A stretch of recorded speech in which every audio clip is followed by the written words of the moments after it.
gene Türkiye'nin taraf olduğu Avrupa İnsan Hakları Sözleşmesi'nin 6. maddesinde ve Anayasanın 36. maddesinde düzenlenmiş. Kişinin neyle itham edildiğini ve bu ithamın neye dayandığını bilmesi gerekir ki kendini savunabilsin.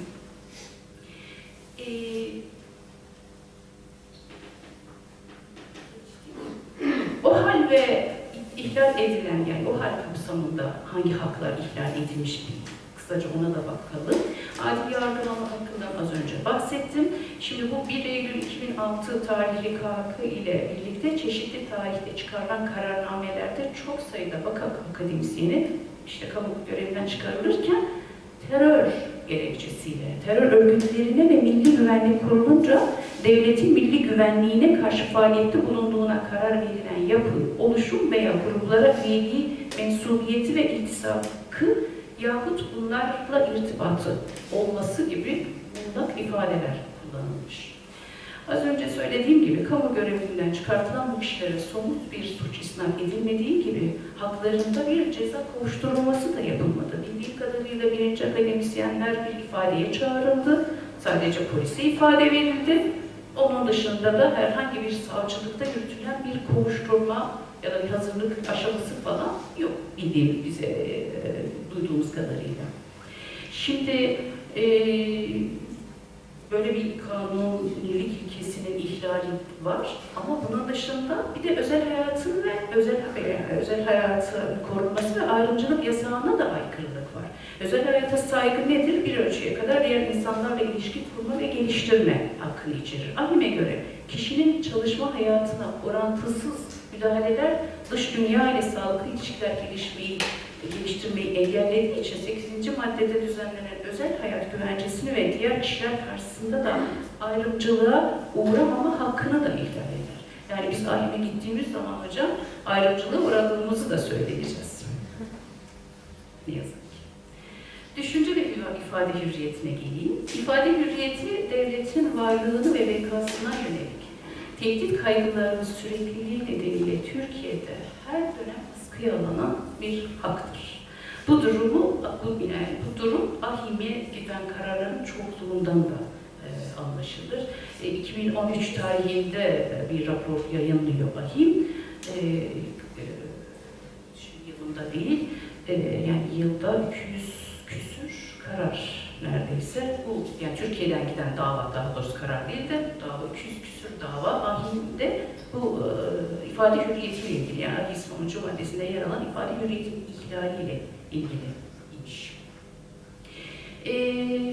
Şimdi bu ahimin ifade özgürlüğünün ihlaline yönelik aldığı kararların çok büyük bir kısmına bakıldığında aslında ifade özgürlüğünü kısıtlayan Türk Ceza Kanunu daha önceki, yani 90'lı yıllarda etkin şekilde uygulanan Türk Ceza Kanunu önceki hükümleri günümüzdeki 312. madde idi. Şimdi bu 312'nin yerini bu günümüzde Türk Ceza Kanunu 216. maddesi ifade özgürlüğü biraz sözü ona daha genişletilmiş halde almışsa da daha çok 301. madde ile ifade özgürlüğüne yönelik kısıtlamalara devam edilmiş ve devam edilmektedir. Son kertede bildiğim kadarıyla zaten akademisyenler hakkındaki bu soruşturmayı 301'e bağlamayı düşünüyorlarmış. Buradaki temel argüman az önce söyledim, devlet güvenliği. Devlet güvenliği merkezli bakış açısı her zaman korunarak bayrak, milli marş ve devletin egemenliği gibi kutsal sayılan ama bir o kadar da muğlak anlam taşıyan bu değerler her zaman hükümet tarafından siyasal düzenin korunması adına temel hak ve özgürlüklerin sınırlandırılmasının bir aracı olarak kullanılmıştır. Söz konusu bu değerlerin korunmasının adına uzun yıllar bildiğiniz gibi devlet kurumlarını ve politikalarını eleştiren veya belli bazı siyasi gerilerin görüşlerini yayınlayan gazeteciler, yazarlar, yayıncılar zaman zaman hapse atıldı. Hatta bazıları Hrant Dink gibi olanlar yaşam hakkı ihlal edilmiş oldu. Her kriz döneminde olduğu gibi içinden geçtiğimiz bu süreçte de devlet güvenliği ve kamu güvenliği veyahut kamu düzeni ifade özgürlüğün bir sopası gibi devrede. Hukuki altyapının dayanağı ise şu an terör ve terörle mücadele. Terörle mücadele düzenlemelerin amacı olası şiddet eylemlerin engellenmesi yoluyla kamu düzeninin sağlanmasıdır. Ancak bu amaçla yapılacak sınırlandırmaların en geniş özgürlükten faydalanması gereken siyasi ifade özgürlüğünü ihlal etme potansiyeli çok yüksektir. Terör olarak nitelenen suç tipi doğrudan siyasi taleple ilgilidir. Siyasi eleştiri ve özellikle devlete yönelik eleştiri en titiz korunması gereken bir alandır ve bu nedenle siyasi ifade ile şiddeti özendirecek ifadeyi kesinlikle birbirinden ayırmak gerekmektedir. Şiddet içermeyen görüşlerin ifadesi hususunda Türk Ceza Kanunu başta 301. maddesi olmak üzere bazı hükümlerine dayanılarak başlatılan kovuşturma ve mahkeme kararları her zaman uluslararası alanda, işte Avrupa Birliği başta olmak üzere raporlarında ciddi bir endişe kaynağı yarattığını ve bunun da ülkede bir otosansür ortamının doğmasına yol açabileceği, hangi rapora bakın, insan hakları raporuna bakarsanız bakın hep bu ifadelerle karşılaşıyoruz. Yoğun eleştiriler ve AB'nin de baskısıyla sözüm ona 301. maddede bir değişiklik yapıldı. Ama bakın ne değişmiş, hemen onu söyleyeyim. Daha önce madde başlığı Türk milletini, Türkiye Cumhuriyeti Devleti'ni, devletin kurum ve organlarını aşağılama diyor. Türk milletini, şöyle özür dilerim, Türkiye Cumhuriyeti hükümetini, Türkiye Büyük Millet Meclisi'ni ve devletin yargı organlarını alenen aşağılayan kişi 6 aydan 2 yıla kadar hapis bile cezalandırılır diyor. Şimdi değişen maddede daha önce Türklük ifadesi varken Türk milletine dönüştürülmüş. Daha önce Cumhuriyet ibaresi varken Türkiye Cumhuriyeti ifadesine dönüştürülmüş. Ve cezanın da üst sınırı düşürülmüş ama yabancı bir ülkede küçük düşürücü ifadeler kullanması durumunda daha yüksek ceza verilebileceği unutulmamış, eklenmiş. Ayrıca yapılan bu değişiklikle adli soruşturmaların Adalet Bakanlığı'nın iznine tabi tutulması da gene artık onlara göre olumlu ama işte böyle bir izin alma koşulu getirilmiş. Bu da çok eleştiriliyor elbette. Şimdi ahim şiddet içermeyen, ahimin kararlarını bir kısaca söyleyeyim. Ahim şiddet içermeyen ifadelerin ahisin 10. madde korumasından yararlandırılması gerektiğine defalarca karar vermiş. Ama Türkiye ne yazık ki hala buna aykırı uygulamalarıyla buna yönelik davalar ahime gitmeye devam etmektedir. Şimdi burada üzerinde durulması gereken nokta, ahim tarafından yorumlanan ifade özgürlüğünün kapsamıdır. Mahkeme ifade özgürlüğü sadece herkesin sahip olduğu bir hak olarak ya da sadece olumlu karşılanan, zararsız veya önemsiz görülen bilgi veya fikirler için gerekli görmemektedir. Aynı zamanda devlet ve toplumun birçoğumuzun bildiği gibi devlet ve toplumun bir kısmına aykırı gelen kural dışı, rencide edici, şok edici veya rahatsız edici düşünceler için de ifade özgürlüğünün gerekli olduğunu defalarca gerek Türkiye'yi ilgilendiren davalarda gerekse çeşitli Avrupa ülkelerinden giden davalarda bunu kararlarında belirtmiş. Şimdi Türk hukukuna baktığımızda evet Türkiye Avrupa İnsan Hakları Sözleşmesi'ne taraf ama bunun yanı sıra anayasasında da aslında ifade hürriyetini koruma altına almış. Yani AİS dışında anayasanın 25. maddesinde hüküm altına almış ve herkesin düşünce ve kanaat hürriyetine sahip olduğunu ve her ne sebeple amaçlı olursa olsun kimsenin düşünce ve kanaatleri sebebiyle kınanamayacağı ve suçlanamayacağını belirtmiş. 26. maddede gene düşünceyi açıklama ve yayma hürriyeti, 27. maddede basın özgürlüğü, 28. maddede süreli ve süresiz yayın hakları düzenlenmiş.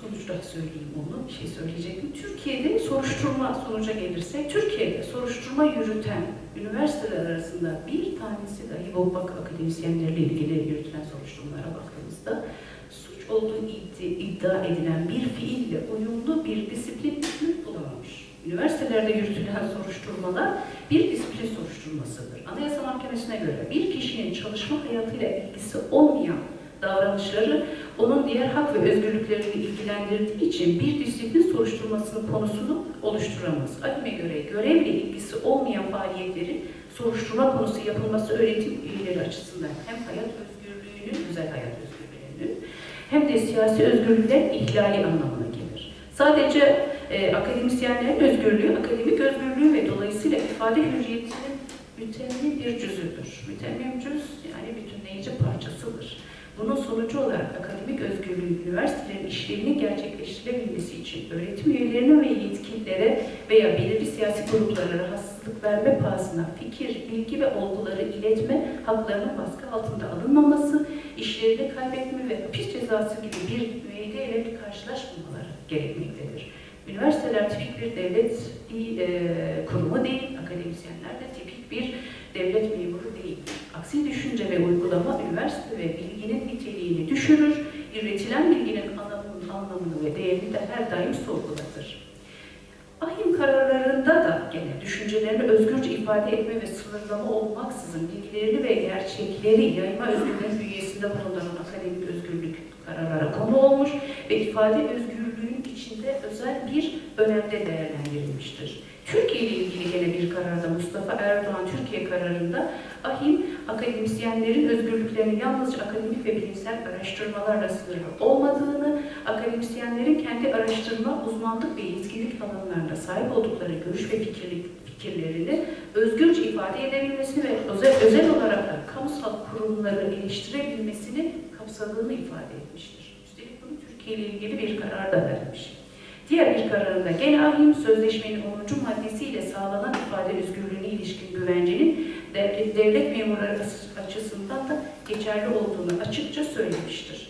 Son olarak bitiriyorum. Gene önemli bir karar var. Avrupa İnsan Hakları Mahkemesi ifade özgürlüğüyle ilgili iştahında oldukça büyük bir öneme sahip olan Hinges Avusturya kararında kendilerini toplumun eleştirisini aşmış olmaları ve eleştirilere her mecrada rahatlıkla yanıt verebilecekleri gerekçeleriyle siyasetçilere ve devlet makamlarına yönelen eleştirilerde ifade özgürlüğünün diğer kişilere oranla daha geniş yorumlanması gerektiği iştahında bulunmuş ahim. Yine Türkiye'nin güneydoğusunda 90'lı yıllarda PKK ile güvenlik güçleri arasında yaşanan çatışmalarla ilgili bazı düşünce açıklamalarının değerlendirdiği Sürek Türkiye davasında kararında ahim devleti terör yapmakla suçlayan sert bir eleştiride dahi ifadenin ortaya çıktığı zaman zarfında mevcut olan çalışma ortamını ve ifadenin mevcut kamusal tartışmalara katkı sağlama yönünü dikkate almış, şiddete teşvik etmediği sürece bu tarz bir ifadenin de ifade özgürlüğü kapsamında değerlendirilmesi gerektiğini söylemiş. Sanırım bu son karar tam da bu bildiriyi imzalayan akademisyenlerin durumunu anlatıyor. Türkiye şu an olağanüstü bitirdim bu arada. Son bir cümle söyleyeceğim. Türkiye olağanüstü bir hal ilan etmiş. Ama Türk Anayasası'nda 82 Anayasası'nın 15. maddesinde temel hak ve özgürlüklerin sınırlandırılmasıyla ilgili hükme baktığımız zaman ben uluslararası hukuk dersinde sürekli öğrencilerime anlatıyorum. Anlatıyorum yani uluslararası hukuku iç hukuktan üstün kılan bir tarafı olduğu için anlatıyorum. Diyor ki uluslararası hukuka uygun olmak kaydıyla temel hak ve özgürlükler sınırlandırılmalıdır diyor. Biz de burada da şimdi uluslararası hukuk dediğimiz Avrupa İnsan Hakları Sözleşmesi. Avrupa İnsan Hakları Sözleşmesi uluslararası bir sözleşmedir. Ve sabahtan beri size Avrupa İnsan Hakları Sözleşmesi'nin akademik özgürlük, ifade hürriyetinin ne olduğunu anlatmaya çalıştım. Ve dolayısıyla artık takdir sizindir. Teşekkür ederim.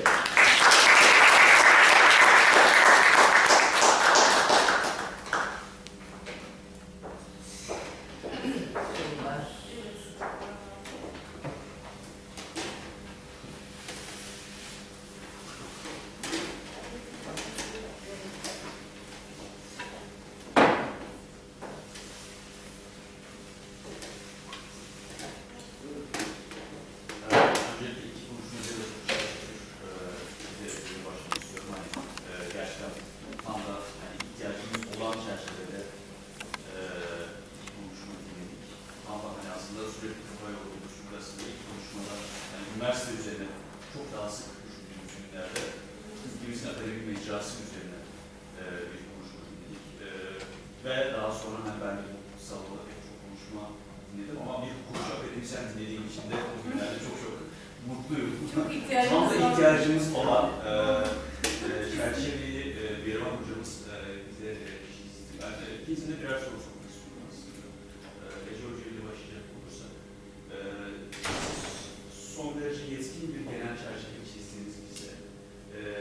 Şöyle bir merak sorum var. Kendime sosyolog. Spesifik disiplinlere baktığımızda nasıl bir resim çıkıyor? Özellikle sosyoloji bağlamında şöyle bir şey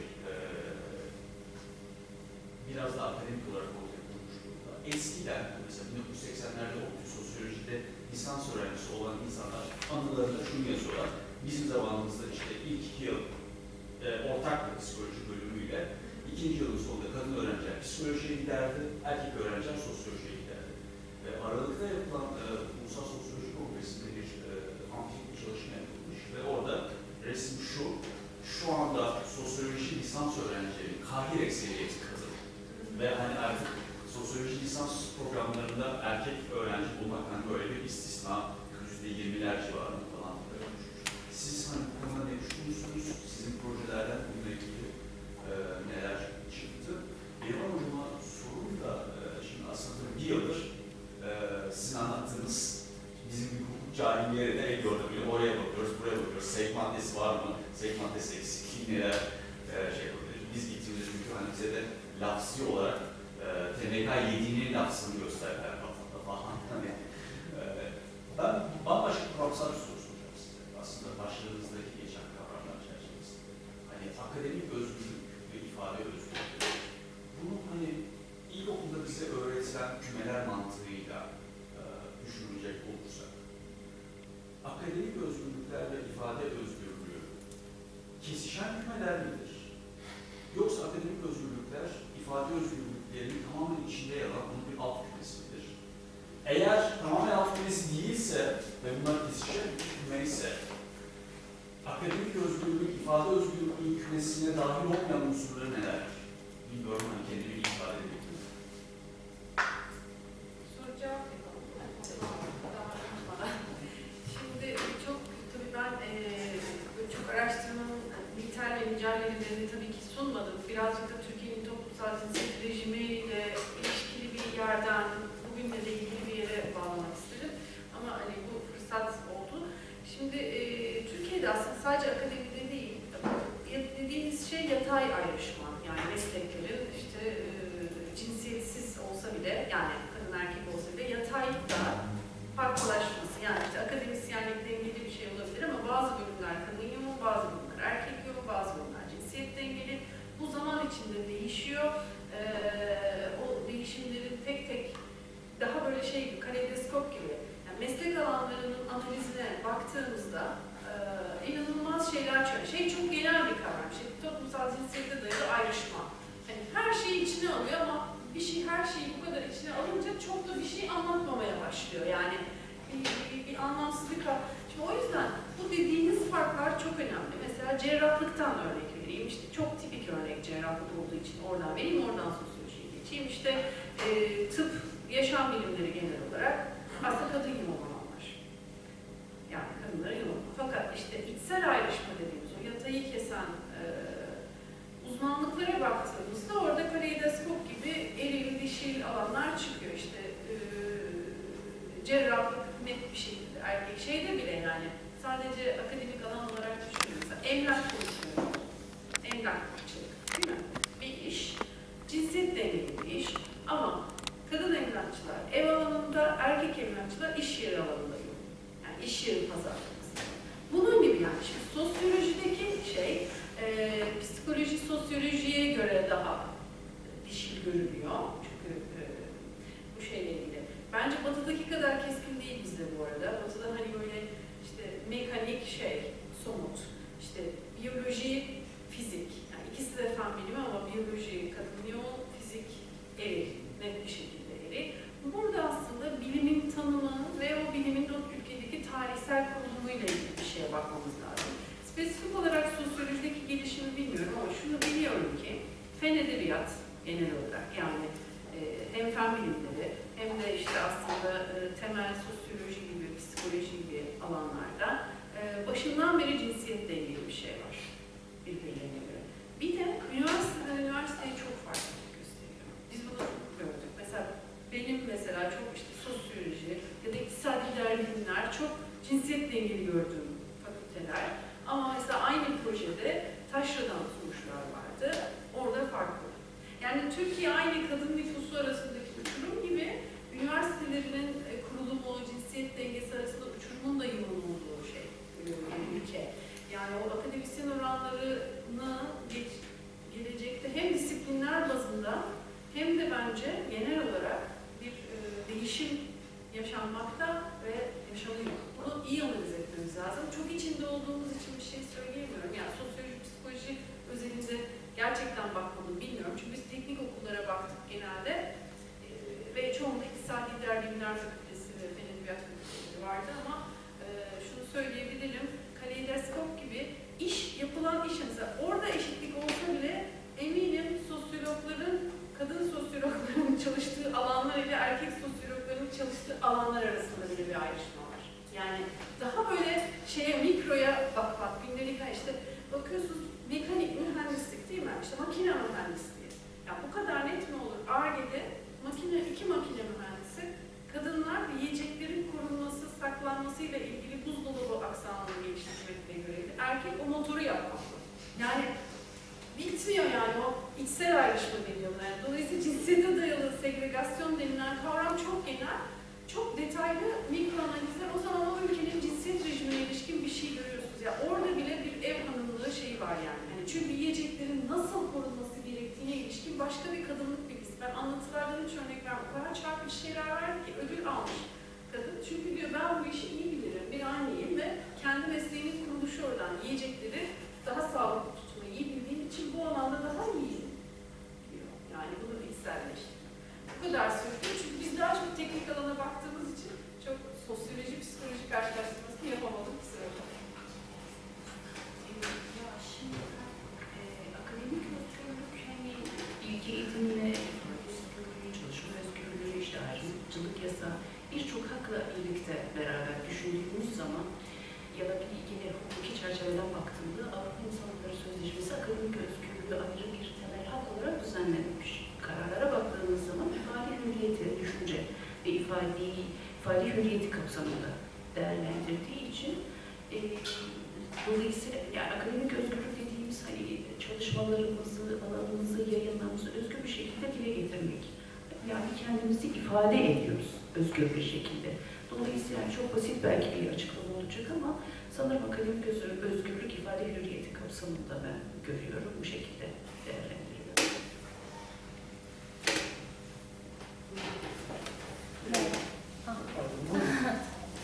Merhaba, benim Ece Hoca'ya bir sorum var. Kadın akademisyen oranlarının artmış olduğundan bahsetmiştiniz bize doğru geldikçe. Ben merak ettim, mühendislik alanına baktığımızda da yani kadın akademisyenlerin sayıları nasıl? Çünkü biraz ayırmak gerektiğini düşünüyorum. Yani sosyal bilimlerde kadın akademisyen olmakla, fen bilimlerinde hatta mühendislikte kadın akademisyen olmak bence fark ediyor. Çünkü sosyal bilimlerde akademisyen olmak prestijli bir iş. Yani 100 kişiden mesela 80'i akademisyen olmayı tercih ediyor bence. Çünkü özel sektörde çalışma koşulları, aldığınız ücretler daha düşük olabiliyor. Ama mühendisliğe baktığımızda özel sektöre daha iyi bir para kazanıyorsunuz. Yani 100 kişinin belki 10 kişisi akademisyen olarak kalmayı tercih. O açıdan düşündüm size anlatırken belki mühendislikte kadın akademisyenlerin oranının yüksek olması bu sözünü ettiğiniz para konusundan dolayı olabilir yani. Belki kadınlar paranın daha az olduğu yerde mi kalıyorlar gibi düşündüm. O yüzden oranları merak ettim. Çok değişiyor mühendislikler. En düşük mesela gemi inşaat. Mekaniklerde bile işte %20'lerin üzerinde gemide. %30'a varan mühendislikler var. Dediğim bir taşra kent fark ediyor. Yıldız Üniversitesi üzerindeki verileri daha net hatırladığım için biz çünkü belli bir sürece baktık. 2010'dan itibaren olan bir sürece. Bence artık o ayrım kalkıyor. Yani geçmiş için böyle bir şey geçerli olabilir ama çok uzundur üniversite ve fen bilimleri biz fark etmesek de paranın girdiği alan yani. Uzunca bir ömür. Yani 90'lar ilk Göktaş'la hatırlıyorum bizim eylem yaptığımız üniversite piyasalaşıyor mu diye. Yani çok naif bir şey. O dönem gelen şey minicik bir şeymiş yani. Hani sonrası açılan biz sosyal bilimlerde bunu çok fark etmiyoruz. Yeni işte girdi bu şey. Yani ille kritik etmek zorunda değilsiniz bu arada yani. O ayrı bir konu. Yani para girmeli mi, teknoloji, işbirliği önemli mi? Şimdi bunları hiç açmadan söylüyorum. Paranın girmesinin cinsiyet dengesine etkisi açısından. Şu anda öyle değil yani. Şu anda eskisi gibi değil. Dolayısıyla da buna rağmen kadın oranlarının yüksek olması ciddi bir şey. Ben bunun Türkiye'de üniversitelerin tarihsel kurulumuyla ilgili olduğunu düşünüyorum. Orada kadınların başardığı da bir şey olduğunu düşünüyorum. Bütün bu annelik, işte ev hanımlığı sözleşmesine rağmen o dengede durmaya